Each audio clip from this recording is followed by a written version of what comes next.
नमस्कार साथियों, आपका स्वागत है विश में। आज हम जो कोरोना वायरस का नया वेरिएंट आया है उसके बारे में जानेंगे। ये साउथ अफ्रीका में पाया गया है। इसका नाम साइंटिस्ट ने B111529 रखा है। ये इसलिए रखा है क्योंकि ये बहुत सारे वेरिएंट होते हैं, मिलियंस ट्रिलियंस में वेरिएंट हैं, तो इनका किस तरीके से नाम रखा जाए। तो B111 इस तरह का नेमिंग कन्वेंशन होता है, इससे ज़्यादा कंफ्यूज होने की ज़रूरत नहीं है। अब ये जो साउथ अफ्रीका में जो वेरिएंट पाया गया है ये कितना ख़तरनाक है, क्योंकि तुरंत कोरोना वायरस जहाँ भी सुनने में आता है तो एकदम से त्राहिमाम मच जाती है को जो लॉकडाउन लग जाएगा, इकोनॉमी डाउन हो जाएगी, इस तरीके के दिमाग में ख्यालात आने लगते हैं। बट इस ऐसा नहीं है, हम देखते हैं आगे इसके बारे में। अब ये ख़बर में क्यों है, वाई इन न्यूज़। तो ये जो ओमिक्रॉन वायरस है, जो एक ग्रीक अल्फ़ाबेट के नाम से लिया हुआ है, ये देखेंगे आगे वाली स्लाइड में कैसे लिया जा रहा है। तो साइंटिफिक नेम इसका सार्स कोव 2 रखा हुआ है वैज्ञानिकों ने। तो जो साउथ अफ्रीका में वेरिएंट पाया गया है, ये 24 नवंबर 2021 को पता चला है इसके बारे में। वैज्ञानिकों ने ये जाना कि ये जो कोरोना वायरस जो आया है नया, एकदम नया वायरस है, इसमें एकदम म्यूटेशन बिल्कुल डिफरेंट तरीके का है। बट जो इसका सैंपल कलेक्ट किया गया था एक्चुअली वो 9 नवंबर 2021 को कलेक्ट किया गया था, बट इसकी जो पुष्टि हुई है वो 24 नवंबर को हुई।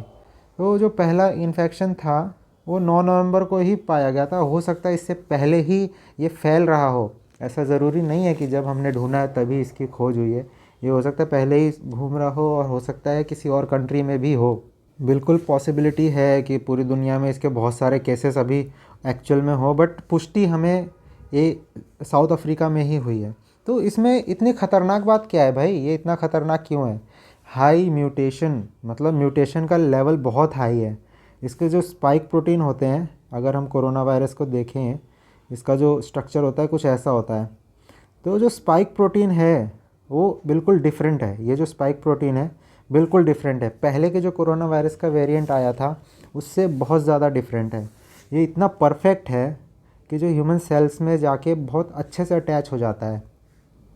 अब ये इसका जो स्पाइक प्रोटीन इतना अच्छा है, बहुत आसानी से अटैच हो जाता है, बहुत आसानी से आरएनए ट्रांसफ़र कर देता है। तो इन्फेक्शन बहुत ज़्यादा, मतलब री इन्फेक्शन बड़ी आसानी से हो सकता है।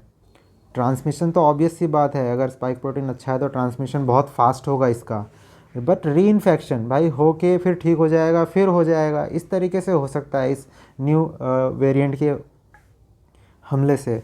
अब जो अगर हम देखें जो वैक्सीन अभी करेंटली अवेलेबल है, आज के समय हम देखें स्पुतनिक है और हमारे इंडिया की कोवैक्सीन है, इस तरह के जो वायरस वैक्सीन्स हैं वो एक्चुअली इसमें काम ना करें, हो सकता है क्योंकि ये नया स्पाइक प्रोटीन है। हमारे जो वैक्सीन ने हमें जो सिखाया है एंटीबॉडीज़ बनाना, वो इसके लिए नहीं सिखाया। तो हो सकता है कि ये जो नया वेरिएंट आया है वो फेल कर जाए। हो सकता है कि जब हमारा जो शरीर है 2 डोज लेने के बाद भी कुछ समय बाद इससे इन्फेक्ट हो जाए। ऐसा ज़रूरी नहीं है कि हम 2 डोज लेने के बाद एकदम इम्यून हो गए हैं कि हमें वायरस छू भी नहीं सकता। ऐसा ज़रूरी नहीं है कि कुछ हो सकता है 2 वैक्सीन लेने के बाद कुछ समय बाद ये फिर से इन्फेक्शन हमें हो जाए। अब दुनिया इसके लिए क्या कर रही है, हम कैसे तैयार हैं और क्या क्या स्टेप्स ले रहे हैं। What are India's and world's action on it.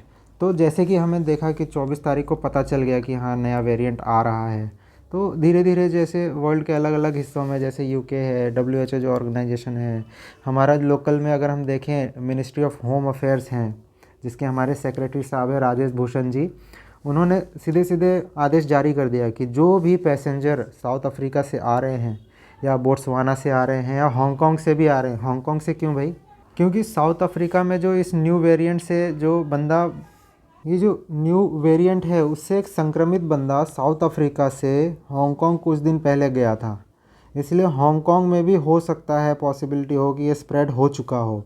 इसीलिए मिनिस्ट्री ऑफ होम अफेयर्स ने हांगकांग से आने वालों पे भी बंदिश लगा दी है। जो भी लोग साउथ अफ्रीका, हांगकांग या बोट्सवाना से आ रहे हैं उनकी रिगोरस स्क्रीनिंग की जाएगी। रिगोरस मतलब बहुत सख्त तरीके से और बार बार की जाएगी। इंडिया की जो कोरोना से रिलेटेड पॉलिसी है, टेस्ट, ट्रैक एंड ट्रीट, जैसे कि हम पहले टेस्ट करेंगे, जो भी पहला बंदा आएगा अगर वो पॉजिटिव निकला, मतलब मान लीजिए उसको हमने जाने दिया, जा घूम रहा है, अगर वो पॉजिटिव आया उसको ट्रैक करेंगे, भाई कहाँ पे है ये बंदा, ट्रैक करके फिर उसे ठीक करेंगे, ट्रीट करेंगे, फिर उसे इंडिया में हम घूमने देंगे। तो ये हमारी पॉलिसी है। तो इसी पॉलिसी को हमारे जो सेक्रेटरी साहब हैं राजेश भूषण जी, उन्होंने बोला है कि जो इन कंट्रीज़ से आ रहे हैं उनका इस तरीके से ट्रीटमेंट किया जाए।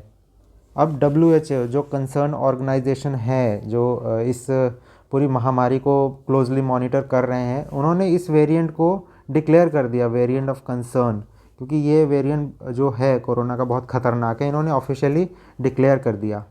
यूके ने भी इसे वेरिएंट अंडर इन्वेस्टिगेशन डाल दिया है। बहुत सारे कंट्रीज़ ने इसे जो वेरिएंट है इसको रेड लिस्ट में डाल दिया है। तो ये जो वेरिएंट है अभी थोड़ा सा ख़तरनाक हो सकता है, क्योंकि इसके लिए एकदम फ्रेश वैक्सीन बनानी पड़ेगी। लोग जो अगर फ्रेश वैक्सीन बनानी पड़ी तो उसमें और समय लगेगा, उसके बीच में पता नहीं कितनी त्रासदी हो जाए, तो बहुत सारी समस्या खड़ी हो सकती हैं। इसीलिए पहले से ही प्रिवेंटिव मेजर्स जो लेना है वो अलग अलग कंट्री अपने अपने हिसाब से ले रही हैं। जो यूरोपियन कंट्रीज़ हैं, उन्होंने तो सीधा कह दिया कि भाई अगर आपने जो 2 डोज़ लिए हुए हैं वो अगर 9 महीने से ज़्यादा हो चुके हैं तो आपको फिर से तीसरा एक बूस्टर डोज़ लेना पड़ेगा। अब बूस्टर डोज़ क्या होता है कि 2 डोज़ लेने के बाद, आज हम मानते हैं कि 2 डोज़ लेने के बाद हम फुल वैक्सीनेशन हो चुका है, हमारा फुल्ली वैक्सीनेट हो चुके हैं। बट ऐसा नहीं है। प्रैक्टिकली हम देखें, जो हमारा शरीर है वो धीरे धीरे भूलता जाता है। जो एंटीबॉडीज़ हमें बनानी है, मान लीजिए कोरोना के लिए हमने कुछ एंटीबॉडीज़ बनाना सीख ली वैक्सीन के द्वारा, तो हमारा शरीर धीरे धीरे भूल जाता है, फिर वो एंटीबॉडीज़ बनाना बंद कर देता है। तो तीसरा डोज़ जो बूस्टर शॉट होता है वो लेना ज़रूरी हो जाता है। तो यूरोपियन कंट्रीज़ ने कह दिया कि भाई अगर 9 महीने से ज़्यादा हो गए आपके कंप्लीट वैक्सीनेशन को, तो आपको तीसरा बूस्टर डोज़ लेना पड़ेगा अगर आपको यूरोप में आना है। तो इस तरीके से अलग अलग कंट्रीज़ अपने अपने प्रिवेंटिव मेजर्स लेती जा रही हैं। अगर हम देखें नेमिंग, जो ओमिक्रॉन है ये आया कहाँ से है, तो WHO ने डिसाइड किया था कि जो वेरिएंट्स आ रहे हैं कोरोना के, वो हम ग्रीक अल्फ़ाबेट से लेंगे। ग्रीक अल्फ़ाबेट इस तरीके से होता है, अगर हम देखें इसका स्क्रीनशॉट आप ले सकते हैं, तो ए को अल्फ़ा लिखा जाता है, बी को बीटा लिखा जाता है। इस तरीके से अलग अलग शुरुआती में जो वेरिएंट आए थे उसको अल्फ़ा बीटा गामा इस तरीके से लिखा गया है। अब जो वेरिएंट चल रहा है वो ओमिक्रॉन है, ये वाला। अब पता नहीं, बहुत कम सिंबल्स बचे हैं, कितने और वेरिएंट आएंगे। हो सकता है ये ख़त्म हो जाए, फिर इसके बाद और कोई नया नेमिंग कन्वेंशन शुरू कर दें। हो सकता है साइंटिस्ट इसके बारे में सोच ही रहे हों। अब जो नया वायरस आया है वो एक्चुअल में काम कैसे करता है उसके बारे में देखते हैं। अब how this new variant is more dangerous than previous ones. So जैसा कि आप देख सकते हैं, जो स्पाइक प्रोटीन है, ये जो ब्लू कलर में है, जो स्पाइक प्रोटीन है, ये ही एक्चुअली अटैच होता है किसी दूसरे सेल से। जो होस्ट सेल होता है उससे अटैच होने के लिए यही स्पाइक प्रोटीन होता है। अब जो नया ओमिक्रॉन वायरस है, उसका जो स्पाइक प्रोटीन है, ये वाले स्पाइक प्रोटीन, वो बिल्कुल डिफरेंट है। जो पहले वाले वेरिएंट आए थे उससे बिल्कुल डिफरेंट है, एंटायरली डिफरेंट। वो बहुत परफेक्टली जाके अटैच हो जाते हैं हमें हमारे ACE2 प्रोटीन से। हमारा जो ह्यूमन सेल है, ये पूरा ह्यूमन सेल का एक स्ट्रक्चर है, उसमें कुछ रिसेप्टर्स होते हैं इस तरह के कि ACE2 प्रोटीन, ये भी प्रोटीन जैसा ही कुछ हिस्सा होता है।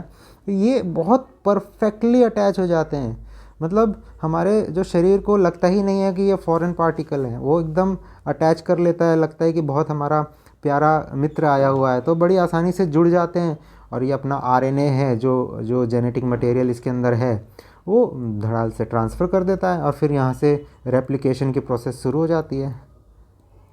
जो रेप्लिकेशन में क्या होता है, जो RNA है वो हमारे सेल के जो न्यूक्लियस है उसे ये कहता है कि इसका कॉपी बनाओ, ये जो कोरोना वायरस है इसकी कॉपी बनाओ। हम अपने ही सेल की कॉपी बनाना छोड़ के इस सेल की कॉपी बनाना शुरू कर देते हैं। इस तरीके से ये जो वायरस है इसकी फंक्शनैलिटी है, इस तरीके से ये वर्क करता है। तो जो मेन मुद्दा है, इस तरीके से स्पाइक प्रोटीन बड़ी आसानी से अटैच हो रहा है। भाई अटैचमेंट, शुरुआती जो प्रोसेस है बहुत आसान कर रहा है ये नया वाला वेरिएंट।